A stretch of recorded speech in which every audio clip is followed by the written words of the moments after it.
Don't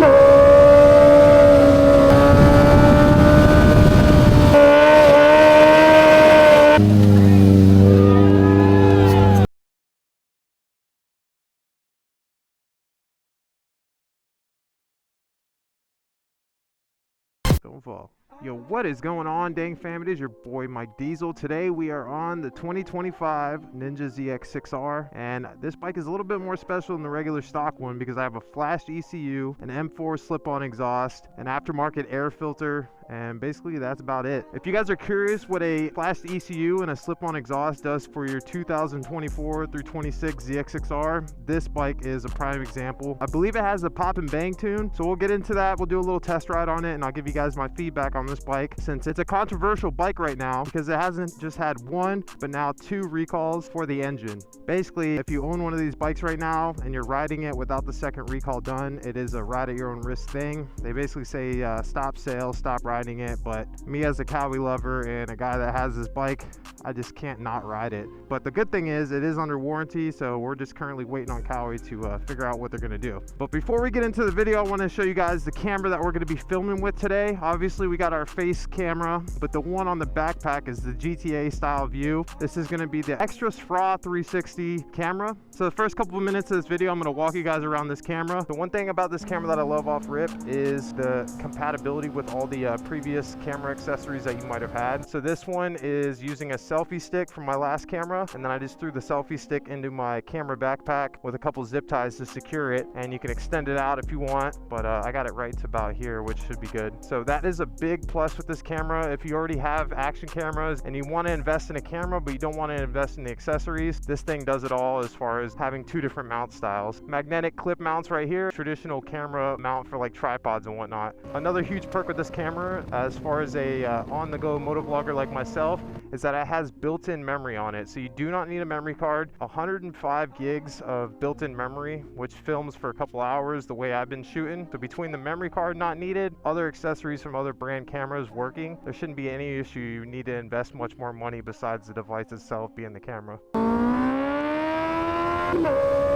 The Zx6r camera uses a custom 1-inch square CMOS sensor, which maintains a full 1-inch image circle for true 360 capture. The big claim to fame with this new camera is that it has a native 8K 360 video and excellent low light performance. So the Zx6r offers dedicated low light mode that I tested during a show, which makes night footage practical for videos without extra lighting. All the previous cameras offering the 5.7K resolution, this one's going to offer about 77% higher resolution with its 8K resolution. So one thing I really like about it, since you're hauling this camera around, this camera itself only weighs 181 grams. The battery that it uses is a 1900 milliamp lithium ion battery, which offers up to 100 minutes of continuous footage and 8K resolution at 30 frames per second. It offers a fast charging that can provide you up to 2 hours of footage with only 10 minutes of charging. So one new tool for content creation with this camera offers is advanced 360 HDR multi-frame imaging, which allows you to have a one-touch capture that preserves your scene in stunning details with ultra-high 100 megapixel resolution. This camera releases December 4th, and I look forward to seeing some footage from you guys, especially the panorama. That's a really nice feature that it offers. So we're gonna get into this video, test riding this bike, guys, but I wanna know what's your opinion on the Zx6r 360? Leave your thoughts in the comments below. All right, people, let's talk about this Zx6r.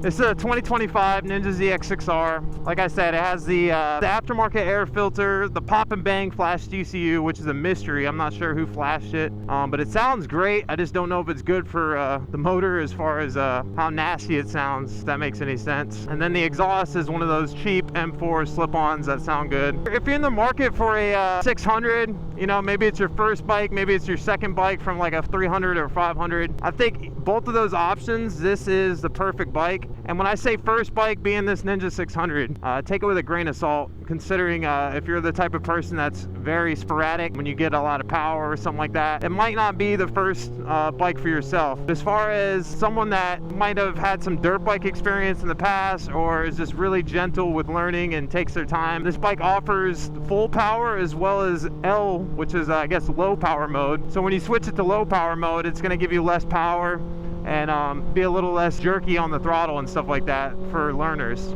It also comes with traction control, It's going to be 3 different modes, 1, 2, and 3, and then you have off. So when I did a roll and burnout earlier, I had traction control on, so it'll still let you get a little wild, but not too much to get too out of control. I'm sure you could still crash with the traction control still on, doing silly stuff, but it at least kind of warns you in the sense that the power is kind of cutting while you're doing so. If you're trying to wheelie this bike and you're not familiar with those electronics and controls, and you hear that for lack of better sounds, that's the reason. It's because your traction control isn't completely off. So this model does come in ABS and non-ABS. Ideally, if you're an experienced rider and you don't really need the ABS, I would recommend not to get it because it costs more money. And it's one of those things that you can kind of live without if you harness your skill and kind of understand how that works. But ABS can also be bad in the sense that it can get you into trouble. If you're good at stopping really hard, then ABS can kind of stop that sequence of slamming on the brakes and pumping them a certain way. Since the ABS system kind of comes into play and makes decisions on its own versus you. So personally, I don't like ABS just because I've learned how to stop in a panic, but it does save you as a new rider or someone that's a little too aggressive on the brakes in certain emergency stopping situations. So those are the main perks with this bike that kind of outclasses it against other 600s. I try to pick these backcountry roads because Florida is turning into California with all the laws and different things going on. All right, get on a little bit. The quick shifter. If you're gonna use the quick shifter on this bike, it's best between 2nd through 6th gear. 1st to 2nd gear, you have neutral in the middle. So the quick shifter works the best the higher in the RPMs that you are. So if you're at the bottom of the RPMs, under 6,000 where the power band starts, it's not gonna really react how you want it to. So when you're using the quick shifter, make sure you're higher in the RPMs for better results. But most importantly, you wanna shift it with some effort, you know, some dignity. And don't short shift it or granny shift it, as they would say. You want to really smash in them gears. As far as downshifting with the quick shifter, it doesn't really work. It's more of like a base model quick shifter, not like an aftermarket one with those type of features. But we're in 4th gear right now. Let's try to chop the throttle and click it down a gear and see what happens. So it kind of works. It just doesn't give you the satisfaction like the shifting up would. So this bike, you can find around $10,000 new with the dealerships and everything, just for the simple fact that Kawasaki is pumping these bikes out. They're one of the most popular bikes all around between sport bikes, cruisers, and everything. With that being said, obviously the more that they create, the more that are for sale, the better deals that are going to be popping up. So for 10 grand, you're going to get this beautiful TFT display. You're going to have the traction control. You're going to have the power mode differences for newer riders or more variety with your riding style. You have the ABS model option as well, and you also have the quick shifter. So I think one thing that's always been lacking with Ninja is the display. They've always had these goofy analog displays, and now that they have a full color TFT display, I think that they've hit the nail right on the money as far as features and stuff like that. So with this bike, I don't believe it has as good of a horsepower as the 19 through 23, but where it makes up for that is having a better low-end punch versus the 19 through 23. So me as a stunt rider, that makes perfect sense for this to be the best out stunt bike, just for the simple fact that the 19 through 23 Zx6r was already the top dog as far as stunt bike options. And then this thing came out with a different cam profile, I believe, which increased that lower end power and made it sound differently. So myself personally, I prefer the previous sound. It's more of a whine. This one's more of like a low end grunt, but it kind of grows on you over time. Even off rev limiter, it sounds like it's missing something, or almost like it's not on rev limiter.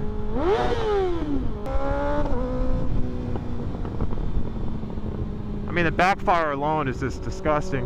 So I think overall, the new Gen Zx6r is the top dog. Another popular option would be the Yamaha R7, but getting back to all the features that I talked about on this bike, the Yamaha lacks a lot of those. It doesn't have the highway power, so when you get on the highway, it kind of loses all of its extra oomph, and you're kind of just moseying along with traffic. Whereas with this one, once you get on the highway, that's where the power really starts to open up and be accessible. and streets, commuting and stuff like that, it is perfect with the quick shifter and everything else. But I want an all-around bike, and considering that this bike is so close in price with the Yamaha R7, why would you not get this over the R7, besides the fact that the R7 wheelie is way easier? But you're limiting yourself to the potential just getting that bike for wheelies. So the Honda CBR 600, the Zx6r 600, and discontinued Yamaha R6 are all competitors of this bike. Seeing as though Yamaha discontinued the R6, it is no longer a competitor, and if you were to find one of those, it's going to be several thousand more usually, because people think of them as collector bikes since they don't make them anymore, which is pretty whack. The CBR 600 has been outdated for years. They haven't really made any updates. Doesn't have a quick shifter. It still has an analog display. It's just very out of date. And then as far as price comparison, it doesn't really make much sense to pay the smaller amount of money for that one versus this. And then you have the Zx6r 600, which is the same thing as the CBR 600 for the most part, in the sense that they haven't been updated as well. So the Zx6r 600, they just don't really make any changes to them. So they're going to offer no quick shifter, the analog display as well, and just some super old styling on the plastics and stuff like that that haven't been changed in years. The thing that I like overall with Kawasaki versus some of the other brands that have a good product and they really don't change it is that Kawasaki pushes the limits and keeps making additions and changes to these bikes to keep up with the times. And I respect Kawasaki in the sense that they don't stay with the same template year after year after year. They're making changes to the motor, making changes to the styling with the headlights and the fairings and the display and stuff like that, and they're taking that risk to try to push the envelope for 600 value and stuff like that. So as a flip side, we'll talk about the recalls these things have.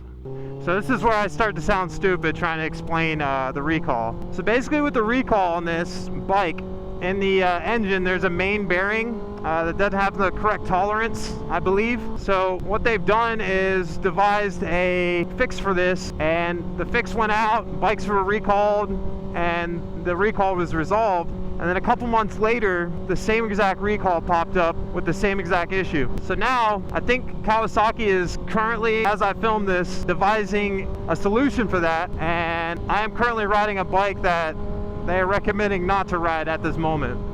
I look at the new Zx6r as like having a hot trophy wife that's just got an attitude, you know? You gotta take the goods with the bads. She's got the nice rack, the nice ass, all that good stuff. But man, there's just one thing about that attitude that just irritates you. And yeah, you can divorce her if you want, but you gotta work through those kinks if you really love this girl.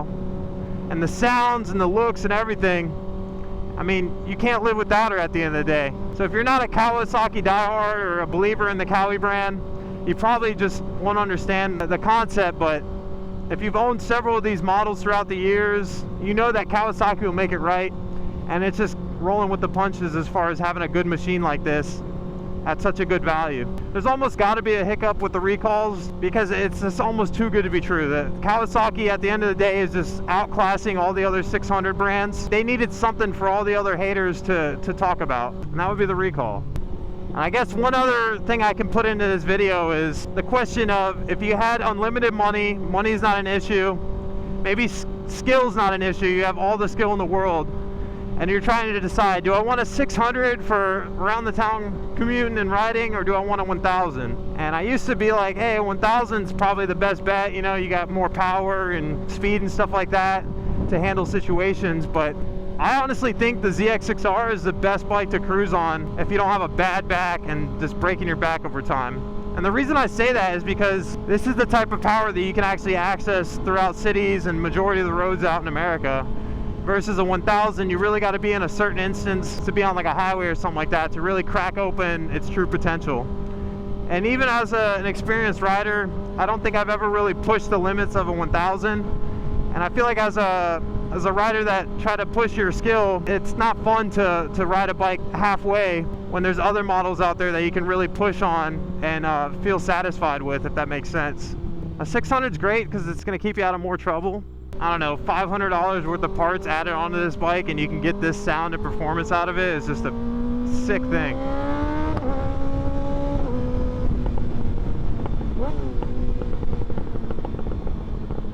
Sounds like a box of firecrackers. So yeah, overall, I would definitely get this 600 over 1000, just for the simple fact that you're going to be able to use this power, and any extra power isn't really needed in a normal city or commuting basis. It's most likely just going to get you into more trouble. But 1000s are nice for the fact that, you know, you might be a 200 plus pound guy, and a 600 is just kind of tiny for you, so that would make sense.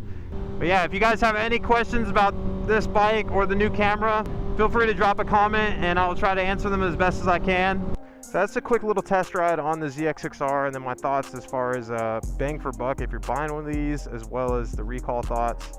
But yeah, this is my hot wife that is got an attitude. Hopefully nothing popping through the casing anytime soon. That would be great. Hold steady, take it to Cowie, they'll get it taken care of, and you'll have this thing back. And it's free too. It's Cowie's mistake, not yours. So just go ahead and get it all sorted out and ride off into the sunset on this beautiful bike. I have nothing bad to say about these things. As far as any other 600cc model, this is the one that I would be buying 10 times over. Just for the simple fact, like I said, it's got all the features and everything else, and a great brand backing it. If you guys are in the market for a 600, just get a Ninja. But that's gonna wrap up today's video, guys. Hope you guys enjoyed this quick little review on the 2024 through 2026 Kawasaki Ninja Zx6r. And let me know if there's any bikes you want me to test ride in the future, and we'll try to get one. Or if you got one in the comments, drop it in there, and I'll link up with you so I can test ride your bike and maybe do some dank wheelies on it. But yeah, thank you guys so much for watching. Hope you guys have a happy holidays. Maybe get a little 636 under your Christmas tree this year. And like always, keep it dank. Later. Oh yeah, I like to keep it mellow. I smoke and keep it mellow. I drink and keep it mellow.